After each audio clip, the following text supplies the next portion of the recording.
मनुष्य जब भी भगवान बुद्ध की मूर्ति देखता है तो अक्सर उसकी दृष्टि उनके चेहरे की शांति पर टिक जाती है। बंद आंखें, हल्की मुस्कान और एक ऐसा भाव जैसे वे इस संसार से बहुत ऊपर हों। लेकिन कुछ क्षण बाद एक प्रश्न मन में उभरता है, उनके सिर पर ये उभरे हुए घुमाव क्या है? क्या ये उनके बाल हैं या किसी गहरे रहस्य का प्रतीक? यह प्रश्न केवल आज का नहीं है, यह उसी समय जन्मा था जब सिद्धार्थ ने सत्य की खोज में अपने जीवन की सबसे बड़ी त्याग यात्रा शुरू की थी। राजमहल के वैभव को छोड़ते समय सिद्धार्थ ने किसी से विदा नहीं ली, न माता से, न पत्नी से, न पुत्र से।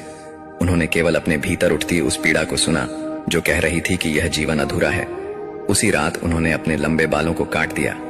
वह क्षण केवल मुंडन का नहीं था, वह अहंकार और पहचान के त्याग का क्षण था। अब वे राजकुमार नहीं थे, वे केवल एक साधक थे। दिनों तक चलते हुए वे एक निर्जन वन में पहुंचे।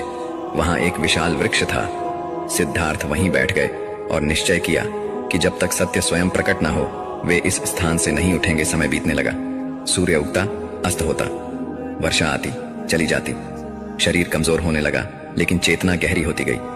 वे इतने लीन हो चुके थे कि उन्हें न भूख का बोध था, न प्यास का, न ही ताप या शीत का। वन के छोटे जीव इस स्थिर मनुष्य को देखने लगे। ऐसा मनुष्य उन्होंने पहले कभी नहीं देखा था, जो जीवित होते हुए भी किसी इच्छा से बंधा नहीं था। एक दिन सूर्य असामान्य रूप से प्रचंड था। धरती तप रही थी। उसी समय एक छोटा सा जीव रेंगता हुआ आया। उसने उस साधक को देखा और उस शांति को महसूस किया। उसे लगा कि इस तपती धूप में इस साधक का ध्यान विचलित हो सकता है। वह धीरे धीरे उसके समीप पहुंचा और उसके सिर पर चढ़ गया। उसका शरीर जलने लगा, लेकिन वह हटा नहीं। कुछ समय बाद अन्य जीव भी वहां आ गए, जैसे किसी मौन संकेत ने उन्हें बुलाया हो। एक एक कर वे उस सिर पर स्थान लेते गए। वे किसी पुरस्कार की आशा में नहीं थे, वे बस ये महसूस कर रहे थे कि इस साधना की रक्षा करनी है। धीरे धीरे एक परत बन गई, त्याग और मौन करुणा की। रात आई, हवा चली, कई जीव थक गए, कई ने वहीं अपना शरीर छोड़ दिया, लेकिन साधना नहीं टूटी। और फिर वह क्षण आया जब भीतर का अंधकार पूर्णतः शांत हो गया। सिद्धार्थ जागे, उन्होंने आंखें खोली और अपने सिर पर हाथ रखा।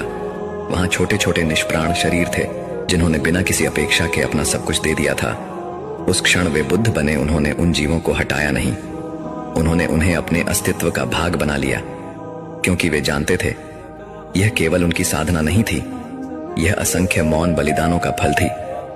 आज जब हम बुद्ध की मूर्ति देखते हैं और उनके सिर के उन चिन्हों को देखते हैं, तो हमें याद रखना चाहिए, वे बाल नहीं हैं, वे करुणा की कहानी है, वे त्याग की स्मृति है।